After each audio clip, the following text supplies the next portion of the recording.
그 사람 참 좋은 사람이란 말이 좋은 말일까요? 그 질문은 좀 제가 바꿀게요. 좋기만 하는 것일까요? 어떠세요? 한켠에서 보면 무능하다 소리도 포함되어 있을 수도 있잖아요. 좋기만 하다는 말은 줏대가 없다는 말일 수도 있는 것입니다. 그리스도인들에게 있어서 좋음이라는 말 속에 숨겨진 악이 존재한다는 것을 우리는 절대 잊어버리시면 안 됩니다. 그 사람 참 좋은 신앙인이란 말이 좋을 듯해 보입니다마는 요나를 계속해서 공부하다 보니까 좋은 신앙인이란 말이 절대로 좋은 것만은 아니더라는 것입니다. 요나는 하나님 당신께서 이 세상에 이루기를 원했던 그 일을 성취하는 데는 관심이 없었고요. 자기 스스로 좋은 신앙이 되는 데는 관심이 있었습니다. 이걸 우리는 이렇게 말하는 게 옳습니다. 좋은 종교인이 되는 데는 집중을 했지만 하나님이 원하시는 신앙인이 되지 않았다는 것입니다. 제가 가끔씩 아내가 저녁 준비하는 게 좀 번거로울 것 같아서 위하는 마음 때문에, 그리고 또 왜 비 오는 날 같으면 족발이 땡기잖아요. 아닌가요? 저는 땡겨요. 오해 없으시기 바랍니다. 족발만 땡깁니다. 뭐 좋아하시는 분은 또 거기에 뭐 다른 게 붙나 보죠? 저는 족발만 좋아해서 여보 오늘 저녁 족발 먹을까요? 그러면 반드시 아내의 대답은 똑같습니다. 이미 준비 끝났어요. 그러면 제가 그날 저녁에 집에 가서 그 맛있는 반찬과 밥을 먹으면서 맛있을까요? 덜 맛있을까요? 나는 억수로 더 맛있을 것 같다. 그러니까 이분들이 여자분이라는 거예요. 근데 정말 저는 덜 맛있어요. 이미 내 뇌세포는요 족발로 가득 차 있거든. 뭘 갖다 줘도요 내 입맛을 충족시키지 못해요. 여러분, 하나님은요 세상에서 이루고 싶은 꿈이 있는데 요나는 지 입맛을 따지는 거예요. 그런데 좋은 신앙이라 말할 수 있겠느냐는 것입니다. 근데 문제는 뭐냐면 이런 사람은 결국 뭐가 되냐면 판단하는 사람이 됩니다. 자, 여러분이 어떨 때 판단하는 사람이 되냐면요, 여러분 각자의 기준으로 봤을 때 나보다 덜 선하게 생각되는 사람이 있는데 그 사람에게 하나님이 뭔가를 하래요. 합니까? 성호 장로님 죄송한데요, 내가 정말 좋지 못한 감정을 가진 사람에게 찾아가서 구정 선물을 주래. 룰루랄라 가능해요? 뭐 성호 장로님이 가능하겠죠? 자, 여러분, 하나님께서 요나라는 선지자를 선택을 해서 니느웨로 가라를 요청을 했어요. 근데 그들의 악이 관영하여 그들의 악이 하나님에게 도달할 만큼 악독해서 판단하시고 그들을 징치하기 위해서 마지막 기회를 제공하기 위해 요나에 가서 회개를 촉구할 것을 요청합니다. 근데 요나는 하나님이 어떤 분인지를 너무너무 잘 알아요. 자기 자신에게 어떤 존재인지를 너무너무 잘 알아요. 이내가 끝이 없는 분, 사랑은 더함이 없는 분, 그런 하나님이 우리 민족의 백성들을 포로로 잡아 껍질을 벗기는 그들에게 가서 이 일들이 이루어질 것을 알고 있었던 것입니다.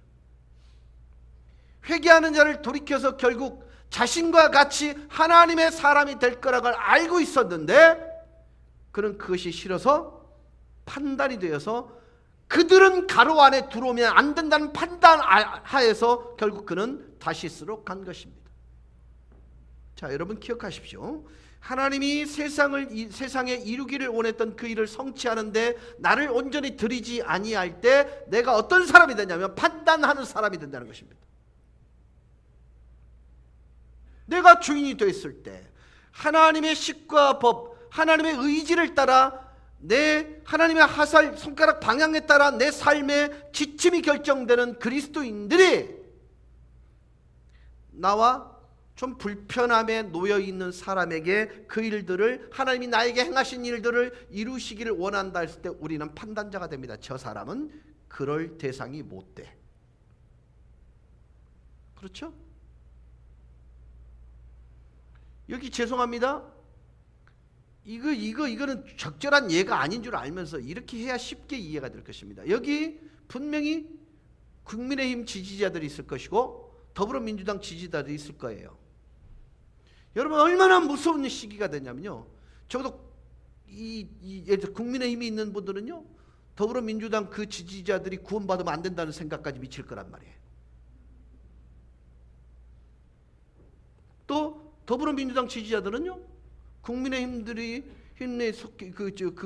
그분들이 절대 선함으로 좋은 결론으로 끝나면 안 된다는 생각이 있을 거 아니에요. 그럼 하나님의 관점에서 본다면 당신의 품성과 당신의 인격에 관한 얘기를 그들에게 전해졌을 때 그들이 내가 경험한 은혜로움을 동일하게 경험하는 일들에 대해서 하나님은 한이 맺혀 있는데 우리는 가로밖으로 밀어내버립니다. 이걸 우리는 좋은 신앙인이라 말하면 안 됩니다. 좋은 종교인이라 말하는 것입니다.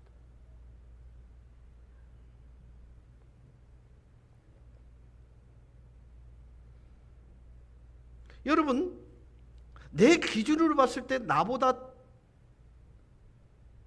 선한 사람이 아니라고 여겨질 때, 근데 하나님이 그 사람에게 뭔가를 행하라 할 때 그때 그 말씀을 순종하지 않으면 매우 선한 사람인 내가 판단자가 되는 것입니다. 자신보다 선하지 않은 사람에게 긍휼의 마음을 갖지 않는 매우 선한 사람이 될 때 우리는 판단자가 된단 말입니다.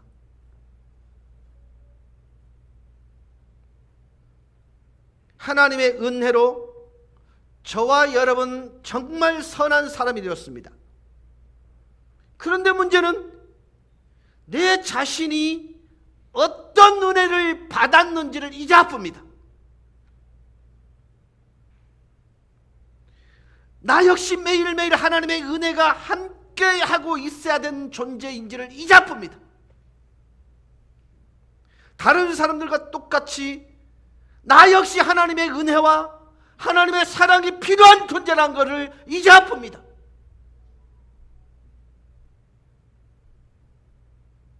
그래서 결국 우리는 정말이지 선한 사람이 됩니다. 다른 사람들로 훨씬 더 괜찮은 사람이 됩니다. 그리고는 자신이 그들보다 훨씬 나은 사람이라는 이유로 그들을 돌봐야 한다는 사실까지도 이제 아픕니다.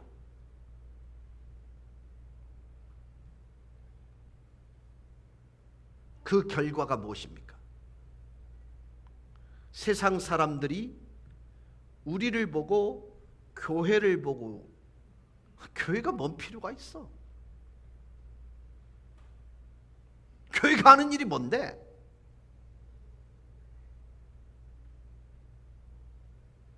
교회는 맨날 정죄하고 판단하는 거 아이가? 그런 교회를 누가 필요로 하겠노? 교회 다니는 사람들은 그 사람 만나면 재수 없어. 누가 교회, 기독교인, 기독교를 원하겠냐고요. 왜 내가 그들에 의해 판단받아야 되지? 세상 사람들이 이렇게 말하는 이유가 뭡니까? 선하게는 보이는데 하나님이 자기의 아들을 이 세상에 보내신 이유를 이제 아프고, 하나님의 성품을 잊어버린 그리스도인들을 만난 결과가 이거예요.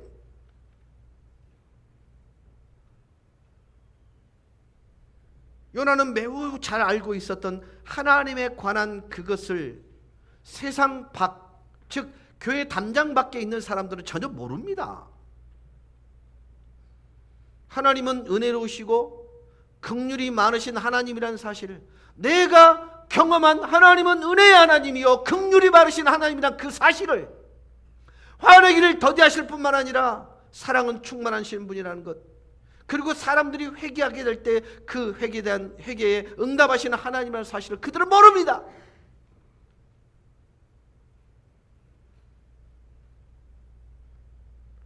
사람들이 절망 중에 부르짖을 때 하나님은 그들에게 응답하시는 하나님에 관한 그 사실들을 그들은 몰라요. 하나님에게 돌아오는 모든 자들이 결국 하나님의 인애를 경험하고 긍휼을 경험하고 더 풍성한 사랑을 경험한다는 사실을 몰라요.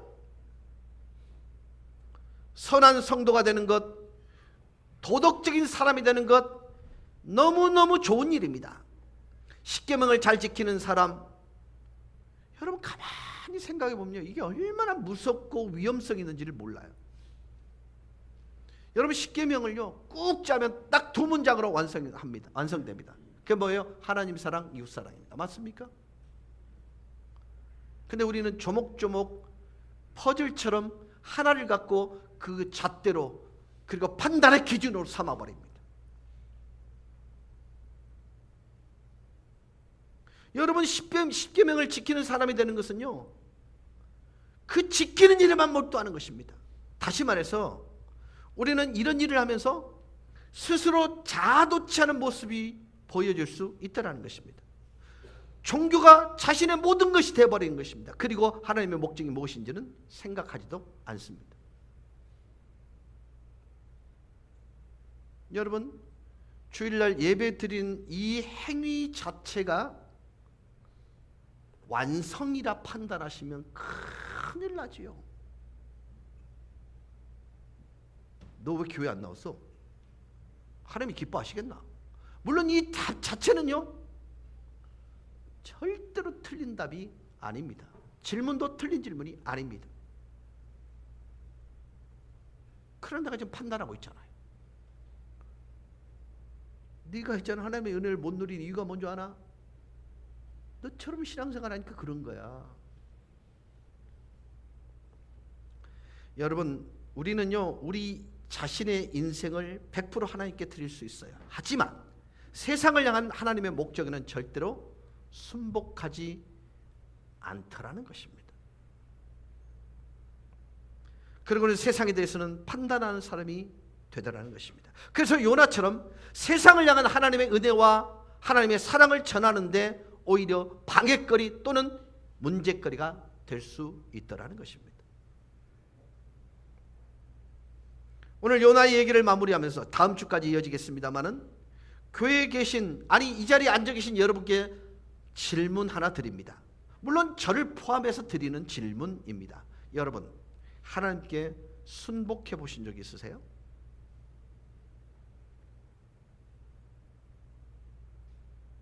하나님께 순복해 보신 적이 있으세요? 도덕적인 부분을 말하는 게 아닙니다. 다 그 부분에 대해서는 순복의 경험이 있을 것입니다.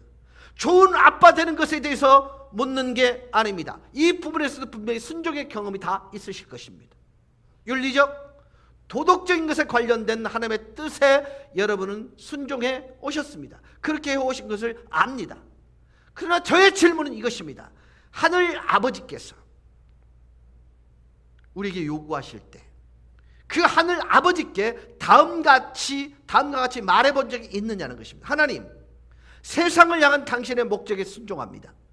선한 사람, 신실한 사람, 충실한 사람이 되는 일에 순복하였듯이 제가 살아가고 있는 이 공동체 안에서, 직장 안에서, 우리 집에서, 당신이 보내는 어디에서든지 누구를 만나든지 누구에게든지 당신의 긍휼, 당신의 은혜, 끝없는 사랑을 나타내는 그런 사람이 되고 싶습니다. 여러분, 이 일에 순종해 본 적이 있느냐는 것입니다. 만약에 제 생각에요, 우리 교회가 각각이 흩어진 교회로서 존재하는 여러분 한 사람 한 사람들이 이 일에 순복했다면 교회는 절대로 소외당하거나 버려지지 않을 것입니다. 오히려 앞서거나 중심에 서게 될 것입니다. 여러분도 경험하시다시피 하나님의 긍휼, 하나님의 은혜, 하나님의 사랑은 그 누구도 정할 수 없습니다. 하나님의 긍휼, 하나님의 은혜, 하나님의 사랑은 다른 사람의 삶을 통해 나타나듯이 정말이지 정말 매력적입니다. 여러분, 우리가 그리스도를 따르는 이유는요, 누군가 앉아서 한참 우리에게 신학적인 것을 설명했기 때문이 아닙니다. 그 이유는 누군가 자신이 경험한 하나님의 용서, 하나님의 사랑, 하나님의 은혜를 우리에게 들켰기 때문입니다. 그래서 그들에게 넘쳐나는 용서함과 사랑과 은혜에 매료됐기 때문에 우리는 그리스도를 따르는 자가 되는 거예요. 사랑하는 여러분, 왜 그렇게 매료되죠? 그 모습에서 하나님을 보기 때문입니다. 하지만 그저 선하게 사는 것, 그저 충성스러운 사람이 되는 것, 요나처럼 좋은 성도, 의로운 성도 되는 것에 만족하기 시작했을 때 우리는 세상을 향한 하나님의 목적을 잊어버리게 되고 오히려 방해거리가 되고 판단하는 사람이 되더라는 것입니다. 우리는 하나님 밖에 있는 사람들이 하나님의 은혜, 하나님의 사랑, 하나님의 긍휼을 경험하기를 원하는 하나님 사이에 장벽이 되어 있지는 않은지 한번 생각해 보셔야 됩니다.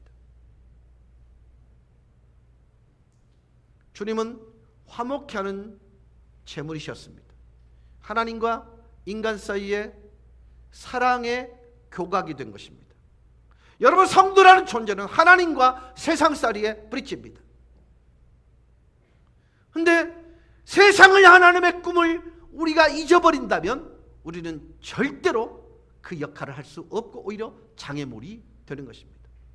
여러분, 저는요 가끔씩 그 사람 교회 다니세요? 저한테 묻는 분이 계세요. 예. 그럼 저는 교회 안 나갑니다.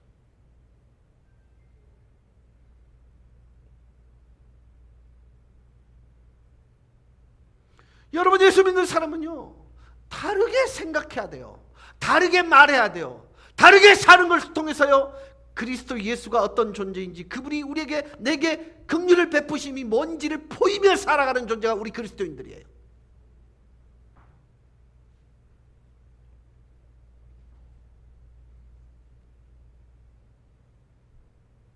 그래서 하나님은 요나에게 이런 질문을 합니다. 4절입니다. 여호와께서 이르시되 내가 성내인 것이 옳으냐 하시니라. 네가 성내는 거 옳은 일이가? 요나야, 지금 네가 화를 내는 게 맞다고 생각하니? 요나, 너 말이야, 몇 주 전까지만 해도 내가 너에게 얼마나 친절하게 대해줬니? 몇 주 전까지만 해도 너와 나 사이에 틀어진 적이 없지 않니? 내 은혜를 원했던 것이 불과 몇 주 전이었잖아. 며칠 전이었잖아. 불과 몇 주 전에 너는 내가 인내하고 노하기를 더디하기를 원치 않았니? 그런데 내가 은혜를 충분히 받지 못한 사람들에게 은혜를 베풀었다고 네가 화를 내? 여러분, 곰곰이 생각해 보세요. 여러분이 며칠 전까지 주여 은혜를 주시옵소서, 그거 필요했던 게 여러분 아니냔 말이죠. 근데 그 사람에게 은혜를 베풀겠다는데 왜 꼬이세요? 그걸 너를 통해서 하겠다는데 왜 틀어지세요?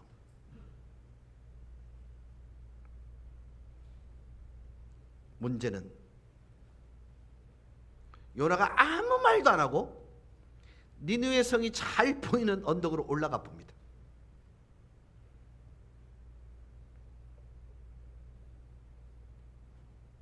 그 이유를 요나가 하나님께서 니느웨에게 행하시는 일을 보고 언덕에 앉았다고 말합니다.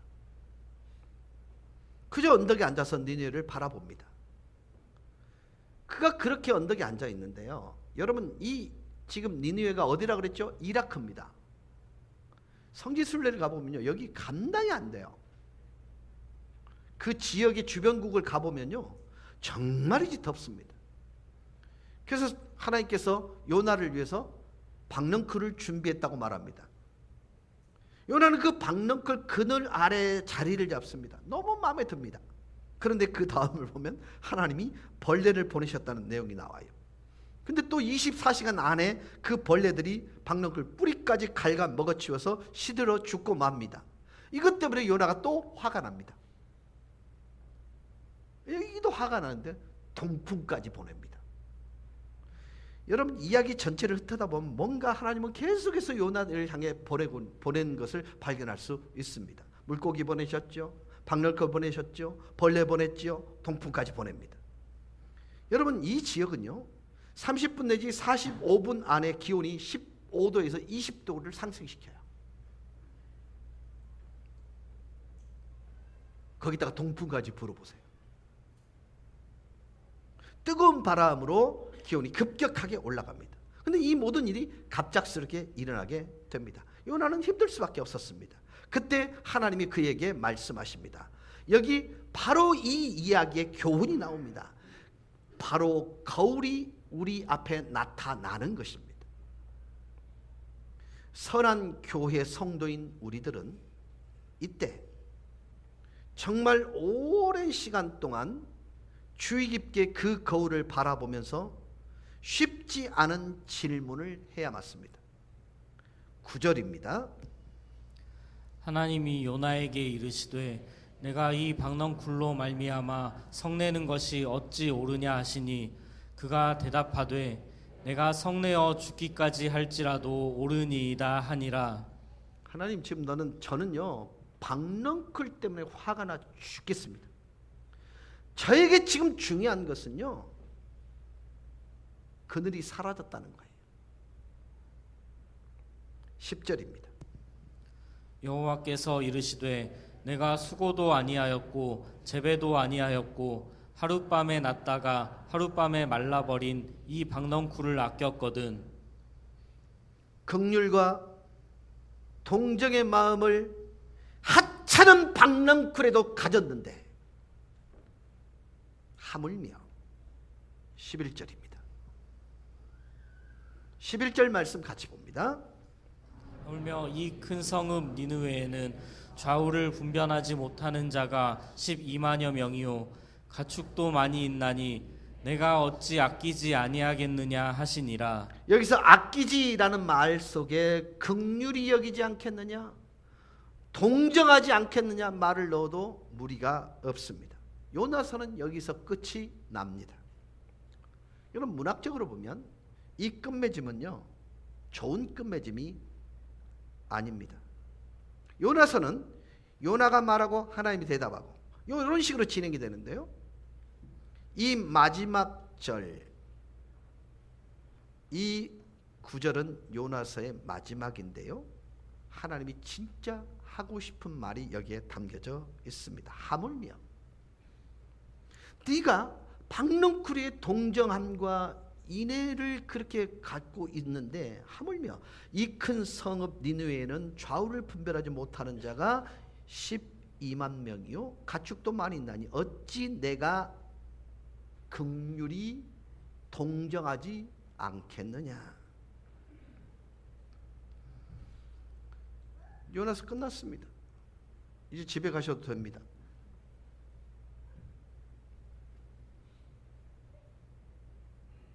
근데 끝내긴 끝냈는데 제가 이렇게 생각해 보았습니다. 그냥 이 마지막 구절을 읽고 우리 성도들 집으로 돌려보내면 어떻게 될까? 요나의 겉모양만 만지고 가실 수밖에 없을 것입니다. 저는 요나에서 핵심을 이해하지 못할까 이게 심히 두렵습니다. 요나에서의 핵심은 너무나 명백합니다. 하지만 이것을 아는 것은 고통스럽습니다. 하나님은 요나에게 이렇게 말씀하시는 것입니다. 요나야, 넌 진짜 엉뚱한 데만 관심을 두고 있어. 너가 선하다는 건 내가 알아. 너는 선지자야. 네 이름이 다른 성경에도 나와. 그뿐만 아니라 네 이름으로 된 성경까지 있어. 넌 정말 괜찮은 사람이고 좋은 사람이야. 너는 율법을 잘 지키는 사람이야. 하지만 너의 관심과 내 관심이 달라. 이거예요. 여러분, 아무리 좋음이 내게 있다 할지라도, 좋은 품성이 내게 있다 할지라도 하나님의 관심과 내 관심이 다르다면 그건 좋은 게 아닙니다.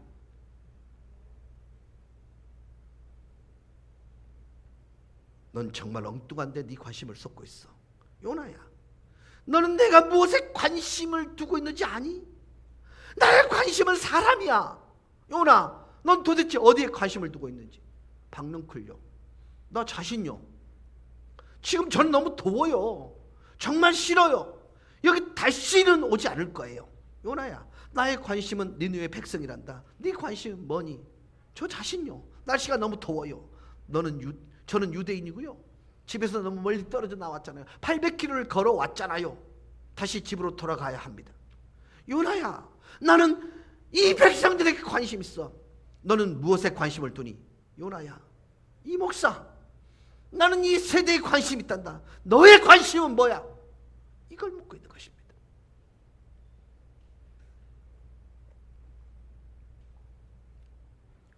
주님은 지금 저를 통해서 이렇게 외치고 계시는 것입니다. 여기 있는 모든 성도들이요, 나의 관심은 지금 이 세대에 살고 있는 사람이야.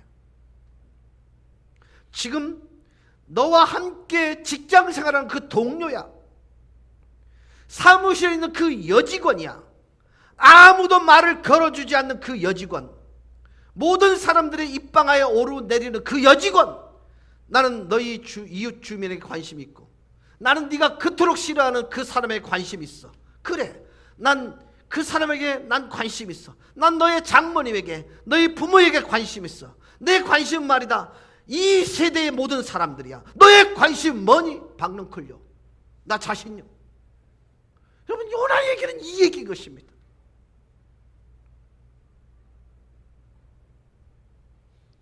사랑하는 여러분, 문제가 있는 것을 피하면 문제를 피해서 이쪽으로 가보잖아요. 성경은 단호하게 말합니다. 곰 피하려다가 사자 만나고, 사자 피하려고 집에 급히 들어가 문을 걸어 잠근 독사가 물어버리더랍니다. 문제가 존재하지 않는 것은 없습니다. 감정적으로 부정적인 존재가 없는 것은 없습니다. 그러나 하나님의 관심이 무엇에 있는지에 우리의 마음이 쏠리게 되면, 여러분, 그것으로 와지는 모든 부정적인 요소들은요, 떠나게 됩니다. 저는요, 예수님께서 승천하시기, 십자가 지기 전에 제자들이 한 말 중에, 가난한 자들, 오른손이 하는 일 왼손이, 그리고 물한 대접을 내 이름으로 대접하면 나를 대접하는 거라, 이게요, 십자가가 지기 전의 얘기죠. 맞죠? 근데 이 이야기 초점은 뭐냐면요, 가난한 자에게 초점이 있는 게 아니에요. 그토록 생명처럼 여겼던 예수 그리스도가 십자가에 죽으시고 부활하고 난 뒤에 제자들이 느끼는 영적 공허함에 대해서 해결책을 마련해 준 게 뭐냐면, 가난한 자들 속에 내가 있다라는 거예요. 내가 그립고 내가 보고 싶으면 그들에게 행하라는 것입니다. 여러분, 이게 가치예요. 이게 주님의 마음이 스며 있는 것이에요. 이게 주님이 세상 가운데 스며 있는 그 이미지라는 거예요.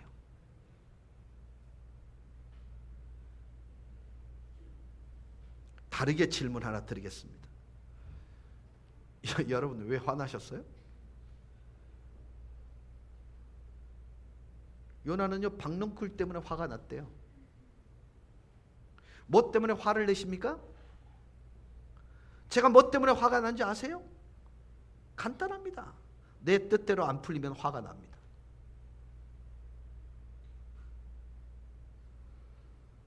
여러분 뭐 때문에 짜증나는 줄 아세요? 실제로 여러분 지금 매스컴에서 나오는 모든 게 사실 우리를 짜증나게 만드는 건 맞습니다. 가장 짜증나고 화나게 하는 것은요, 일이 제 뜻대로 안 될 때예요.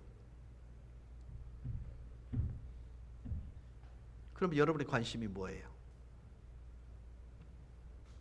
사실 오늘 설교를요, 하나님의 관심은 이 세대에 있는데 당신의 관심은 무엇입니까? 라고 질문만 하고 그냥 멈추고 싶은 마음이 있었습니다.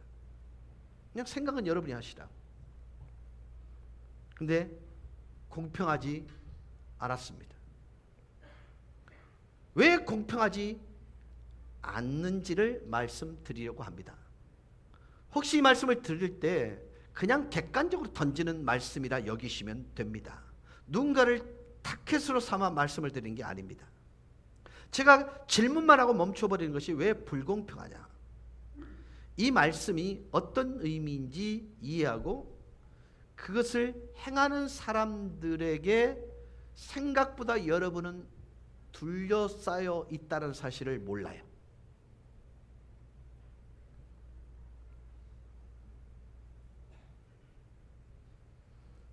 우리 주위에는요, 이 말을 이해하고 그렇게 행하는 사람들이 있어요. 자, 이 교회 건물을 이 건물이 유지되는 이유는요, 우리 주위에 하나님의 말씀을 받아들인 누군가가 있기 때문에 가능해요. 교회에 필요한 모든 재정이 계속 공급되는 것도 하나님의 자녀를 잘 돌볼 수 있는 그런 공간을 수많은 교사들이 주일학교를 돌보기 위해서 나타나서 시간을 들이고, 예배의 부요와 풍성을 나타내기 위해서 이른 시간에 또 찬양 드리고, 다 하나님의 말씀을 이해하고 받아들이는 사람들 때문에 이게 되는 거란 말이죠. 지금 우리 아이들이 호주에 가 있습니다. 그를 보낼 수 있었던 것은요, 사람들이, 성도들이 자신의 돈을 들여서 이 일을 감당하는 이유, 그들이 하나님의 말씀을 받아들였기 때문에 가능한 것입니다. 여러분이 이 말씀을 받아들였다고 제가 생각하는 이유가 뭐냐면요, 여러분이 각각 흩어져서 섬기고 봉사하기 때문입니다. 여러분의 시간을 들여, 자신의 돈을 들여 아이들을 돌보고 방과 후에 아이들을 지도합니다. 이 말씀을 받아들이고 그렇게 살아가는 사람들이 생각보다 많습니다. 여러분은 하나님이 이 세대의 모든 사람의 관심이 있다는 걸 그들은 알고 있습니다. 그러므로 여러분의 최대 관심사는 여러분의 자신일 수 없는 거예요. 그런 분들에 의해서 이 명곡교회가 유지되어지고 지켜지고 있는 것입니다. 그래서 제가 언젠가 여러분께 젓가락만 올리지 마세요 했던 것입니다.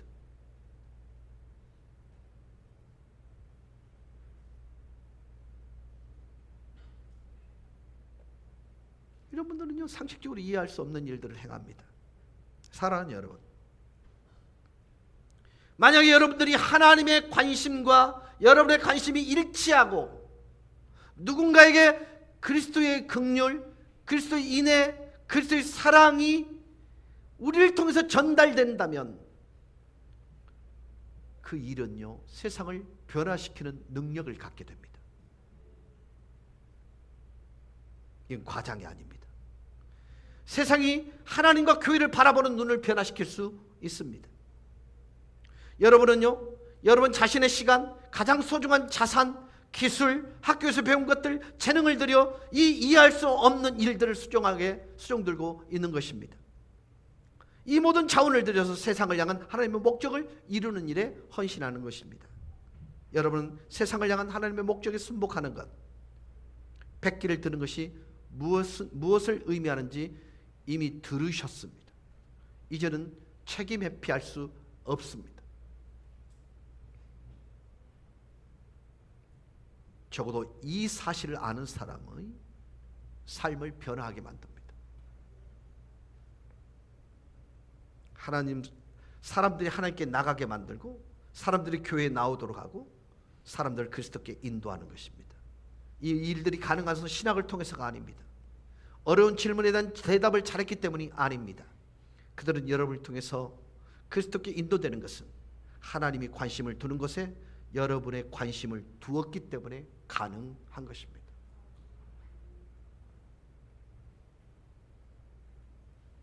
그래서 우리가 이 많은 성취를 이룰 수 있었던 것입니다. 말씀을 맺겠습니다.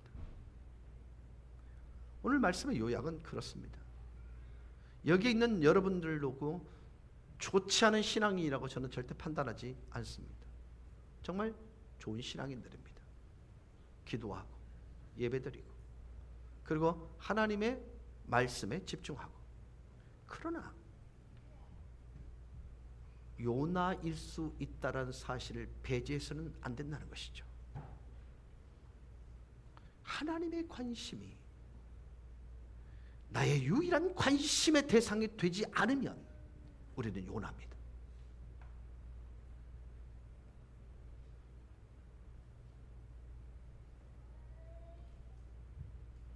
지금 우리는 엘리베이터 공사를 하고 있습니다. 손을 대다 보니까 자꾸 손을 대야 될 곳이 많아져요. 앞에 리더들은요, 끊임없이 고민하고 기도합니다. 그래서 제가 여러분 처음 이런 얘기를 했죠. 제가 담임 목사로 사역하는 동안 작정한 것은 마지막입니다 했더니 이 말을 엉뚱하게 주석을 답디다. 우리 목사님 조기 은퇴하실 모양이다. 그 얘기를 하라는 게 아니었잖아요. 숟가락이라도 더 올리세요. 이 말을 할 텐데 정말로 깨어있지 않은 분들은요, 그 말을 합니다.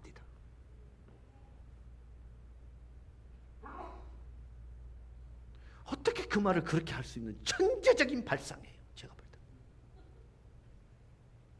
그건 내 몫입니다.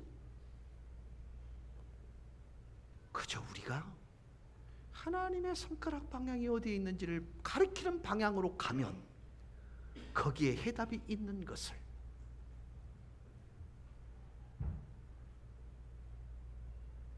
여러분, 교회는요 함께 지어져 가는 것이에요.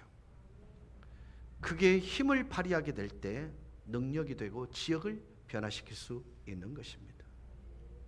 여러분 아시다시피요, 지난주에 우리 교회에 민원을 넣을, 무슨 일을 있을 때 민원을 넣는 딱 2집이 있었습니다.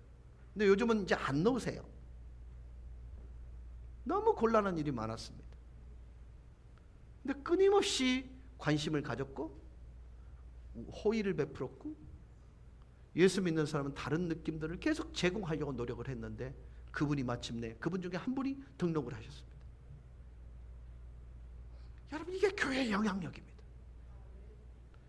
이게 요나가 회개한 요나의 모습입니다. 여러분, 그리스도 예수의 이름으로 도전합니다. 여러분의 모든 관심이 주님이 가지는 관심에게 집중됨으로 인해 세상을 변화시키는, 우리의 가정을 변화시키는 명곡교회 모든 성도가 되기를 주 예수 그리스도 이름으로 간절히 축원합니다. 우리 다 같이 기립하셔서 찬양하며 나가십시다.